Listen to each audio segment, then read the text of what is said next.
Jeremiah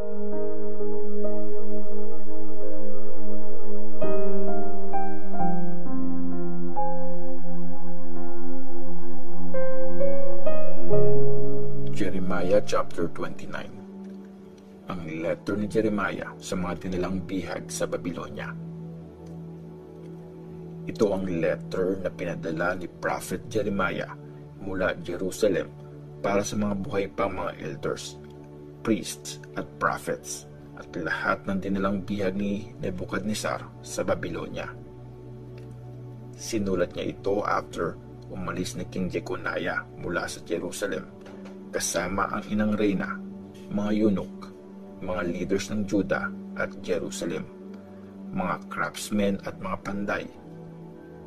Pinadala ang letter kina Elasa na anak ni Shaphan at Gemaraya na anak ni Hilkiah. Pinadala sila ni King Zedekiah kay King Nebuchadnezzar. Ito ang nakasulat. Ganito ang sabi ni Lord na makapangyarihan sa lahat, ang Diyos ng Israel, sa lahat ng taga-Jerusalem na pinatapon ko sa Babylonia. Magtayo kayo ng mga bahay at diyan na manirahan. Magtanim kayo at kainin ang magiging bunga nito. Mag-asawa kayo para magkaanak. Ihanap nyo ng mapapangasawa ang mga anak nyong lalaki at payagan nyo mag-asawa ang mga anak nyong babae para magkaroon din sila ng mga anak. Magpakarami kayo at huwag niyong hayaang kumonti kayo. Pero pagyamanin niyo ang city na pinadalhan ko sa inyo. Ipag-pray niyo sila kay Lord kasi uunlad din kayo pag umunlad sila. Sinasabi ni Lord na makapangyarihan sa lahat, ang Diyos ng Israel. Huwag kayo magpapaloko sa mga prophets at sa mga manghuhula na kasama niyo dyan. Huwag kayong basta-basta maniniwala sa mga panaginip nila. Kasinungalingan lang ang mga sinasabi nila sa inyo sa pangalan ko. Di ko sila pinadala. Akong si Lord ang nagsasabi nito. Ganito ang sabi ni Lord. After 70 years ng pananatili nyo sa Babylonia, ipaparamdam ko uli ang pagmamahal ko sa inyo. Tutuparin ko ang promise ko na ibalik kayo sa lupaing binigay ko sa inyo. Dahil alam ko ang mga plano ko para sa inyo. Mga plano para sa ikabubuti nyo at di ikakasama nyo. Mga planong magbibigay sa inyo ng future na puno ng pag-asa. Tapos, tatawag kayo, lalapit at magpe-pray sa akin at papakinggan ko kayo. Pag hinanap niyo ako, makikita niyo ako kung buong puso niyo akong hahanapin. Matatagpuan niyo ako, sabi ni Lord, at ibabalik ko ang kayamanan. At ibabalik ko ang mga kayamanan niyo at igagather ko kayo mula sa lahat ng bansa at lugar na pinagtabuyan ko sa inyo. At ibabalik ko kayo sa pinagmulan niyo bago kayo pinatapon. Sinasabi niyong nagpadala si Lord ng mga prophets para sa inyo dyan sa Babylonia. Pero ganito ang sinasabi ni Lord tungkol sa haring nakaupo sa trono ni David at sa lahat ng kababayan niyong naninirahan sa city na ito. Ang mga kamag-anak niyong di nakasama sa pagkabihag, padadalhan ko sila ng gera at tagutom at ng salot. Gagawin ko silang parang mga bulok na figs na di pwedeng kainin. Hahabulin ko sila ng gera, ng tagutom, at ng salot. Sa gagawin ko sa kanila, masisindak ang lahat ng bansa. Pagtatawanan sila at susumpain ng lahat ng bansang pinagtapunan ko sa kanila. Mangyayari ito kasi di nila sinunod ang mga salita ko na matyaga akong pinasabi sa mga servant kong prophets, pero ayaw nilang makinig. Kayo naman ng mga taga-Jerusalem na pinatapon ko sa Babylonia, makinig kayo sa pinapasabi ni Lord. Ganito ang sabi ni Lord na makapangyarihan sa lahat, ang Diyos ng Israel, tungkol kay Ahab na anak ni Kolaya at kay Sedekaya na anak ni Maaseya, mga nagpo-prophesy ng kasinungalingan sa pangalan ko. Ibibigay ko sila sa kamay ni King Nebuchadnezzar ng Babylonia na siyang papatay sa kanila sa harapan yung lahat. Dahil sa kanila, pag gustong isumpa ng mga taga-Juda na pinatapon sa Babylonia ang kapwa nila, ganito ang sasabihin nila: mangyari din sana sa inyo ang ginawa ni Lord kina Zedekiah at Ahab na pinasunog ng buhay ng hari ng Babylonia. Mangyayari ito sa kanila kasi kasuklam-suklam ang ginawa nilang kasamaan sa Israel. Nagkumit sila ng adultery at ginamit pa sa kasinungalingan ang pangalan ko. Ako mismo ang nakakaalam nito at na-witness ko ito. Akong si Lord ang nagsabi nito. Ang letter ni Shemaya. Sabihin mo kay Shemaya ng taga Nehelam, ito ang sabi ni Lord na makapangyarihan sa lahat, ang Diyos ng Israel. Sinulatan mo ang lahat ng taga Jerusalem, ang paring si Zephaniah na anak ni Maaseya at ang iba pang mga priest. Sinabi mong si Zephaniah ang pinili ni Lord na kapalit ng priest na si Jehoiada para maging chief officer ng temple ni Lord. At duty niya na lagyan ng posas at kadena sa leeg ang bawat baliw na nagpapanggap na prophet. Bakit di mo pinigilan si Jeremiah ng Anathoth na nagsasalita sa inyo bilang prophet?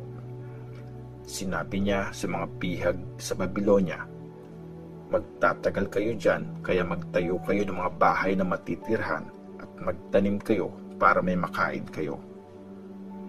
Binasa ng paring si Zephaniah ang letter ng naririnig ni Prophet Jeremiah. Kinausap ni Lord si Jeremiah. Sabihin mo sa lahat ng mga pinatapon sa Babylonia, ito ang sabi ni Lord tungkol kay Shemaya na taga Nehelam. Dahil nag-prophesy sa inyo si Shemaya kahit di ko naman siya pinadala at pinapaniwala niya kayo sa isang kasinungalingan, paparusahan ko siya at ang mga descendants niya. Wala ni isa sa kanila ang mabubuhay kasama ang bayang ito. Di na niya mawi-witness ang magagandang bagay na gagawin ko sa bayan ko dahil naghihikayat siya ng rebellion laban sa akin. Akong si Lord ang nagsabi nito. Jeremiah chapter 30. Mga promises ni Lord sa bayan niya. Kinausap ni Lord si Jeremiah. Ganito ang sabi ni Lord, ang Diyos ng Israel. Isulat mo sa isang scroll ang lahat ng sinabi ko sa iyo, dahil darating na ang panahon na ibabalik ko ang mga kayamanan ng bayan kong Israel at Juda. Ibabalik ko sila sa lupaing binigay ko sa mga ancestors nila at magiging kanila ulit ito. Ito ang mga sinabi ni Lord tungkol sa Israel at Juda. Nakarinig kami ng sigaw ng pagkatakot, sigaw ng pagkasindak at hindi ng kapayapaan.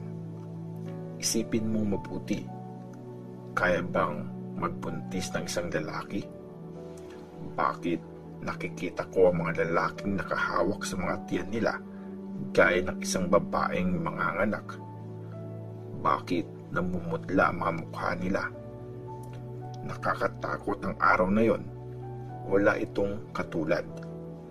Ito ang panahon ng paghihirap para kay Jacob, pero makakaligtas siya mula rito. Sabi pa ni Lord na makapangyarihan sa lahat, sa araw na yon, babaliin ko ang pamatok sa mga leg nyo at tatanggalin ko ang mga kadena nyo para di na kayo gawing alipin ng mga foreigners. Instead, magsiserve kayo kay Lord na Diyos nila at gagawin kong hari nila ang isa sa mga descendants ni David.